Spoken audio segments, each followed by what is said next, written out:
Hello everyone, welcome back to the Outfox channel. Today we're going to do something a little bit different than we do usually. I'm on the controversial opinions Reddit, and I saw something quite interesting today that I wanted to talk about. Feel inspired. So drug addiction is a mental weakness, not a disease. So I'm going to do what I do usually. I didn't read it yet. I didn't read my man's opinion on that. But I'll give you my presupposition of what he's going to say already.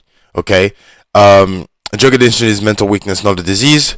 I think he's probably going to appeal to the fact that it's more of a choice than like something that you can't control. Like he's making the comparison like of a disease, like maybe cancer or the flu. If you don't want to be that extreme, I mean, first thing I thought of was cancer. As in, like, yeah, you can generally just have like a really healthy life. You get cancer, like you really can't really do anything about it. It's kind of like not your fault, especially if you've like eaten or you breathed in something that you didn't actually create or participate into creating. And so when you talk about drugs like cigarettes, alcohol, other soft and hard drugs, it feels like it's more of a choice, I guess, and that's what he's gonna say, which I obviously don't agree with, because I feel like mental weakness, if you're gonna call that, so not being able to make the right choices for yourself, is a disease. So, like, I feel like the entire thing is like kind of blown out of the water right now. But I kind of want to also see what this person has to say, what Extension Design Zero has to show about this, so that we may maybe actually find like a better answer for ourselves to see why mental weakness is a disease. But let's see. I'm speaking as somebody who struggled with excessive alcohol consumption for many years. Eventually, I stopped through sheer willpower, which many people have done. I did not have a disease. I was making excuses and I was procrastinating. It's easy to get drunk all the time. Abstaining takes discipline and effort. That's true. A real disease is not something that can be cured just by using willpower. Calling addiction a disease is an insult to real diseases out there. Okay?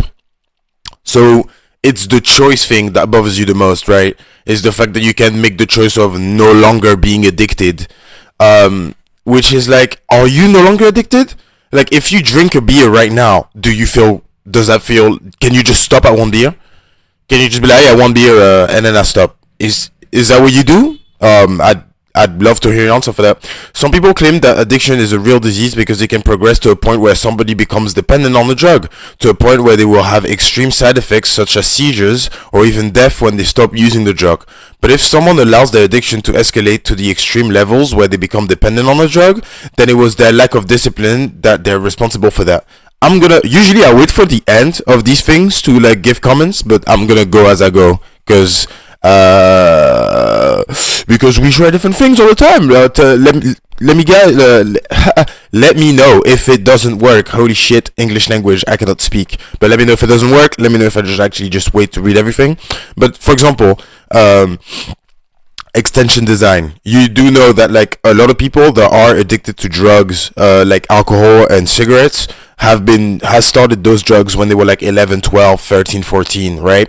Which is ages that are like typically, you're not disciplined at those ages, you know what I'm saying? So obviously, if you're gonna start doing something that's that stupid at that young age, you're gonna keep on doing it in your adult life, and then like when you get to like 19, 20, your addiction is has already been there for 5 years, and you may have a more disciplined mind. Your addiction is gonna stay with you. So because like I also, I'm addicted to the cigarettes, unfortunately, and alcohol. I'm not addicted to alcohol, but I do drink sometimes. But like cigarettes, I started smoking at. Look, I started drinking at 17, for example. I can control my drinking habits very well. Like I can go like weeks without drinking. I don't care. Whereas cigarettes, I started smoking cigarettes at I think 14. I just turned 14 and I started smoking cigarettes, and it's extremely hard for me to stop smoking cigarettes. Why? It's because yes, it's a lack of discipline, but it's a lack of discipline that comes from my childhood, and putting this entirely on the child making the choice is a little bit weird.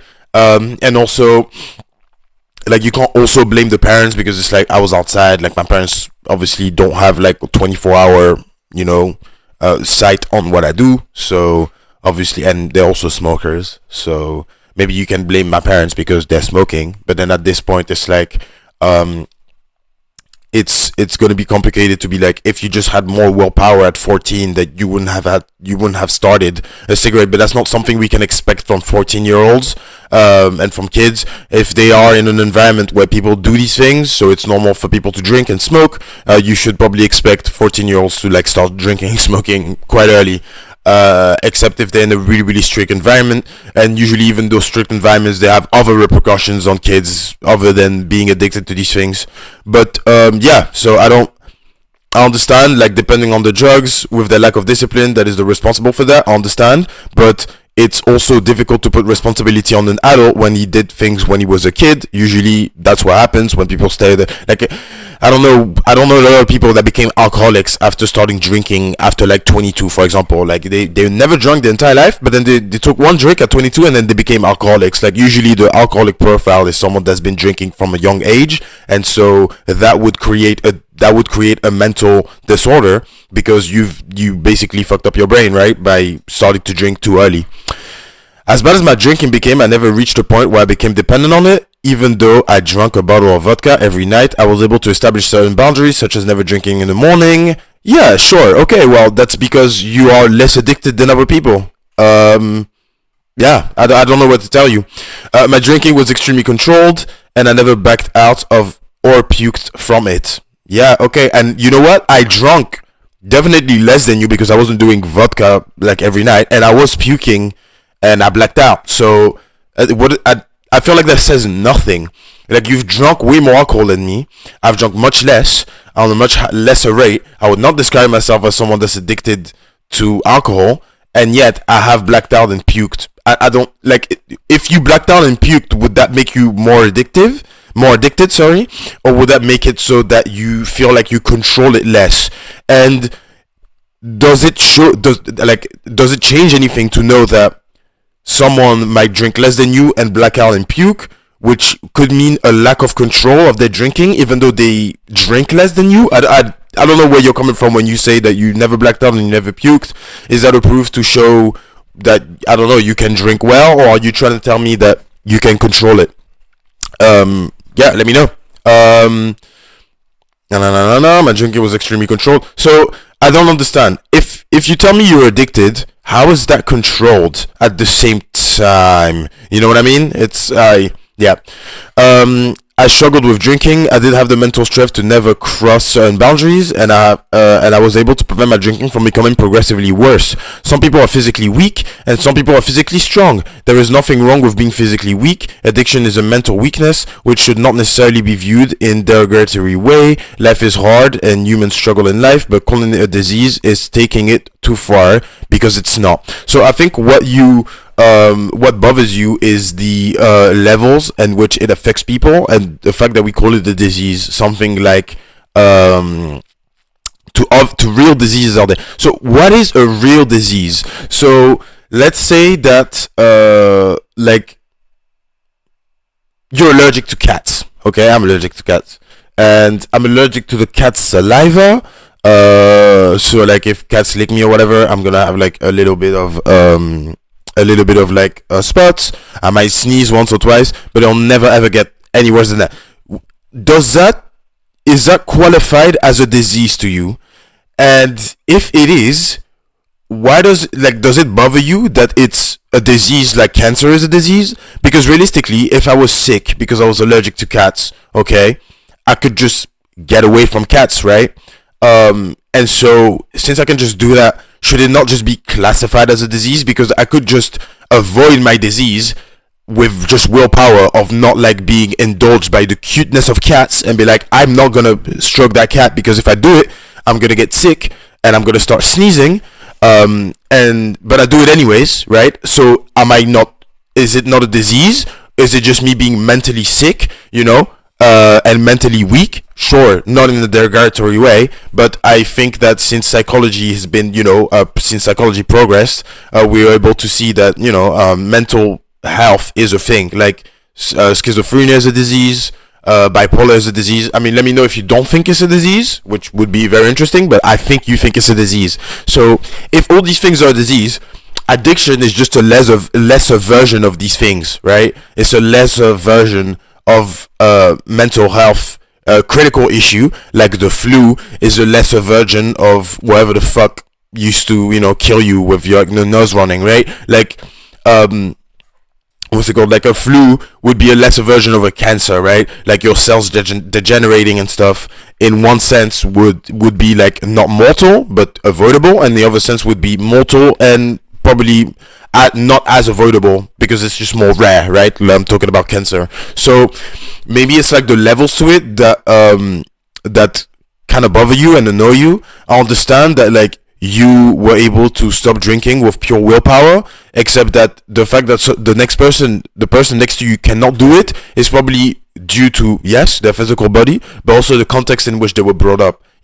There's people with like very, very little boundaries when they're kids. They start drinking and smoking very early, which will affect you down the line. And I think you also would think that it would be fair for a kid that started smoking at 10, 11, 12, 13, 14, at 20, for it to be extremely hard for him to just get rid of what he's been doing for the past 6 years, which is at that point the 6 most important years of his life. So it would actually have to take much longer for that person to get over it. And the statistics on that are just flagrant. There's a lot of people that never get over their drinking or smoking addiction and that just go through their entire lives like this, never questioning it once.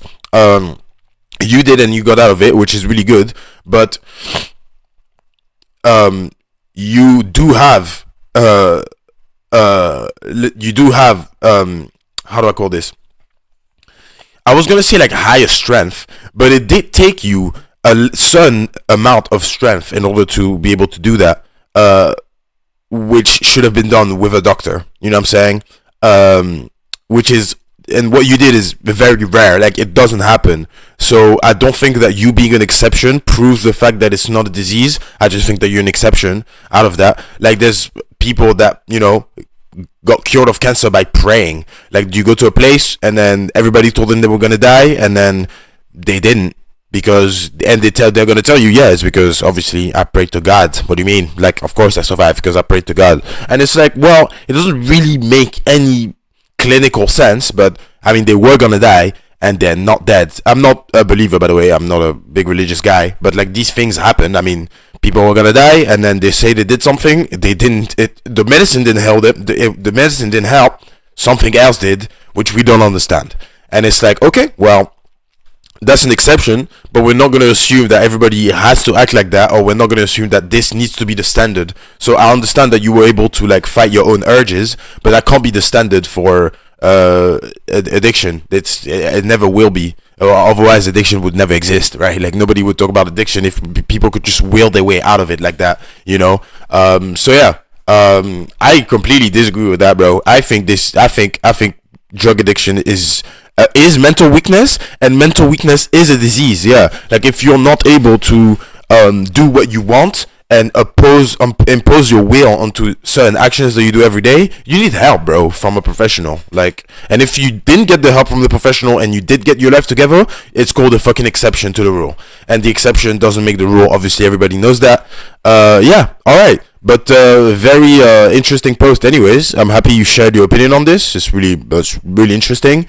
I understand where you're coming from and why someone like you would have an opinion like that. To be honest, it makes sense. I'm going to therapy because of my addiction as well. So maybe I'm more on the side that's like weaker. But I mean, from your own perspective, right? Like, I'm on the side that's like a little bit weaker minded. But I think that this is also due. I mean, I'm also like, started young or whatever, and I think that like it's not it's like, if you're gonna call it mental weakness and not a disease, I feel like you're basically trying to like minimize what it actually does to people. Maybe you're not. And you did say that it shouldn't be used in a derogatory way, but I don't know how we can not use that in the derogatory way in English, and also refuse to acknowledge the fact that it's a disease. Because then what you would do is, oh, someone would come to you and be like, hey, I really can't stop drinking, I think I need help, and you would probably be like, hey, you can't stop drinking, it's because you're mentally weak and you don't need professional help for that, which would lead to, well, probably, less happiness for people that cannot stop by themselves. And I mean, there's a lot of people that do stop with help. I don't know why it's a problem for you, but like, yeah, people are addicted to stuff, and then they get help from professionals, and then they're no longer addicted to the stuff. Isn't that good? If people can, and it's a disease. It's a disease also because it can be cured with actual, like, scientific, psychological, and psychiatric research. If it was not cured that way, then we obviously would call it something else. I agree, like maybe like a randomness of mind, where like your mind just does random shit and you're too stupid to understand and discern what it is. But if fucking psychologists can tell if you're addicted to something or not and help you with actual practices so that you can no longer be addicted, then it must be real, right? And if it is real, and if your mind is weak against your will because you're going to seek out help to stop doing what you're doing because you can't stop by yourself, yeah, I would generally call that a disease. Unless, like, and if bipolarity and schizophrenia isn't a disease, then sure, maybe if you think that, then sure, at least you're consistent. All right, that was it for today. I don't know how that went. You guys let me know. It's a little bit different, but I like talking about these things all the time. I like people giving their opinions like this. I wish this guy could say more, to be honest. But yeah, that's about it for today. Out, folks, out, and I'll see you in the next ones.